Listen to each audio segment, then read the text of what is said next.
안녕하세요, 멋진 기철이 여러분들. 과원기영입니다. 지난번 프린세스들의 드레스에 이어서 평상복 요청이 상당히 많았는데요. 그래서 이번 시간에는 과연 어떤 프린세스들의 평상복이 가장 훌륭한지 분석해 보았습니다. 아울러 공주들의 이름에 대한 뜻도 함께 조사해 보았는데요. 과연 어떤 프린세스들의 의상이 순위를 차지했는지 한번 알아보도록 하겠습니다.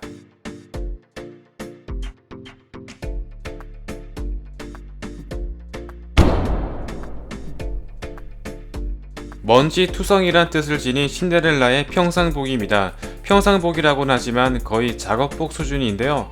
괜찮은 옷은 거의 새언니들이 독차지했기 때문에 거의 남은 거 주워 입은 수준이며, 먼지 투성이라는 설정에 맞게 의상 컬러 또한 상당히 낡은 느낌입니다. 또한 가축들에게 먹이를 줄 때에는 두건 같은 걸 쓰기도 하는데요.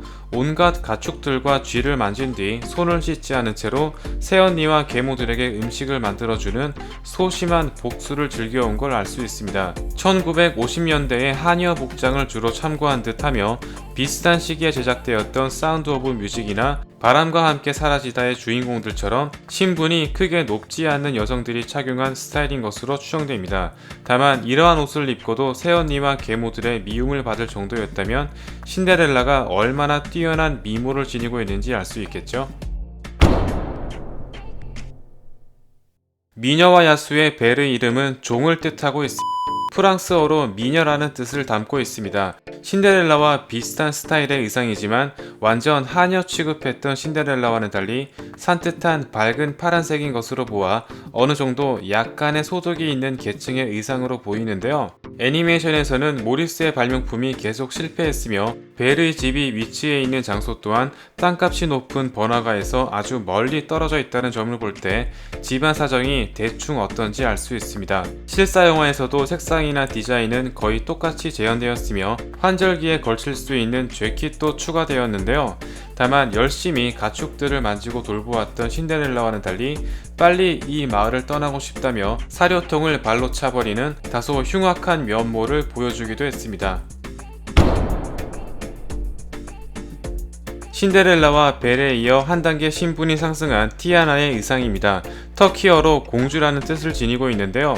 미녀의 공주에 아주 난리 났습니다. 레스토랑에서 아르바이트를 하고 있는 만큼 신데렐라와 비슷한 작업복 스타일이 특징인데요. 특이할 만한 점은 출근 복장에서 코트만 벗고 앞치마만 두른 형태가 바로 작업복이라는 점입니다. 시대적인 배경이 현대라서 그런지 카라와 소매 등이 굉장히 모던한 스타일입니다.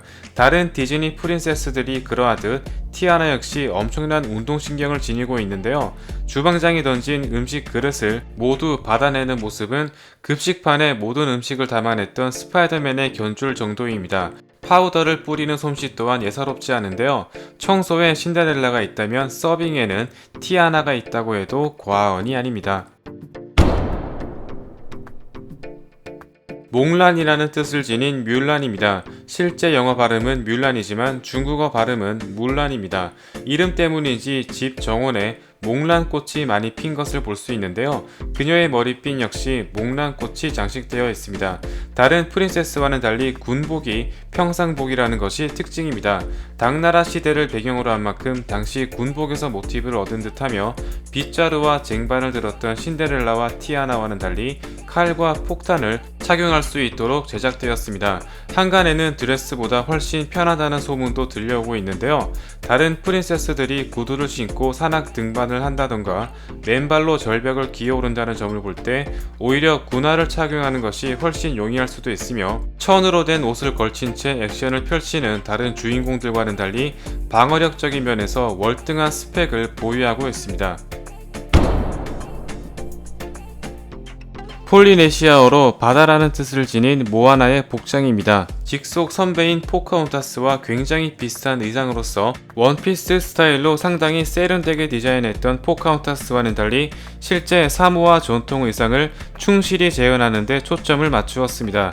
단 물에 젖은 머리카락을 표현하기 위해 머리 장식은 아예 삭제한 것으로 보입니다. 아무래도 포카혼타스는 존 스미스와의 사랑이 주된 테마였으며 과거 신데렐라와 잠자는 숲속의 공주처럼 디즈니의 클래식하고 성인풍 스타일이 녹아든 마지막 작품이었기 때문에 과거 프린세스들처럼 여성스러운 느낌이 많이 남아 있었습니다.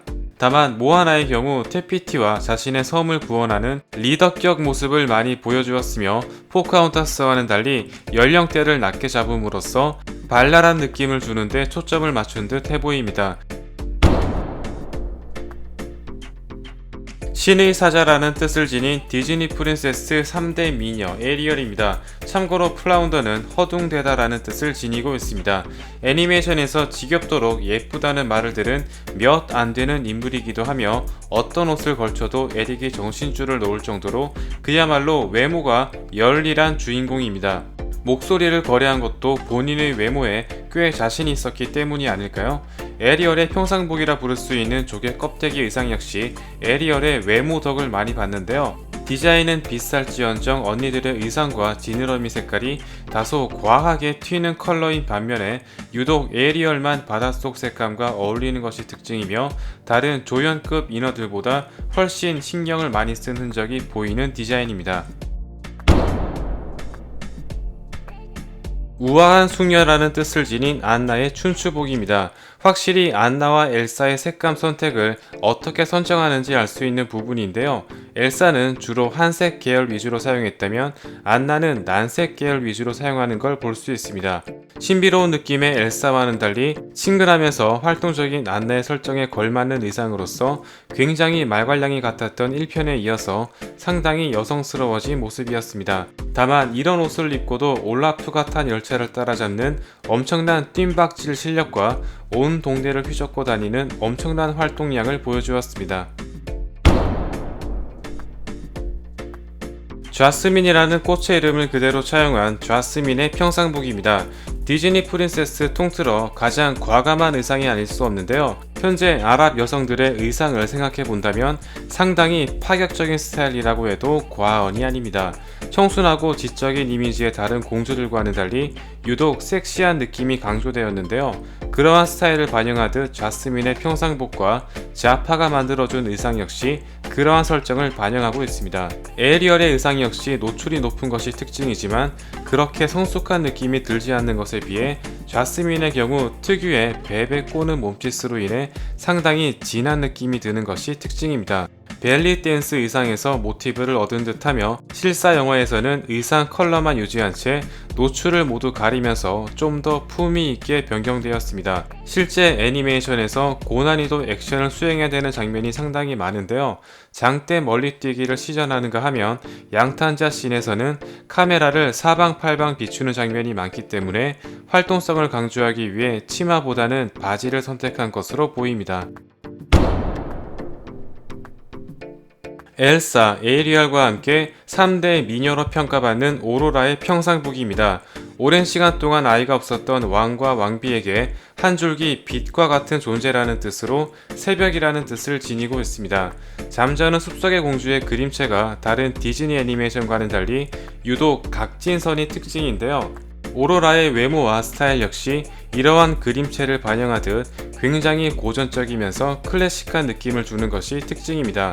특히 장미꽃을 연상시키는 드레스뿐만 아니라 회색 톤의 일상복 차림이 굉장히 큰 인기를 끌었습니다. 미녀와 야수의 벨처럼 오드리 헵번의 영향을 굉장히 많이 받았는데요. 로마의 휴일에서 입고 나왔던 레이디 라이플룩 스타일을 그대로 차용했습니다. 어중간한 길이의 치마와 여성미를 강조한 블라우스가 특징이며 오로라의 미친 외모와 함께 엄청난 시너지를 불러일으켰습니다. 1950년대 스타일이지만 현재에도 많은 영향을 끼치고 있는 만큼 정말 유행은 돌고 도는 게 아닐까요? 디즈니 프린세스 최고의 미녀라고 평가받는 엘사의 이름은 엘리자베스의 줄임말로서 고귀하다는 뜻을 지니고 있습니다.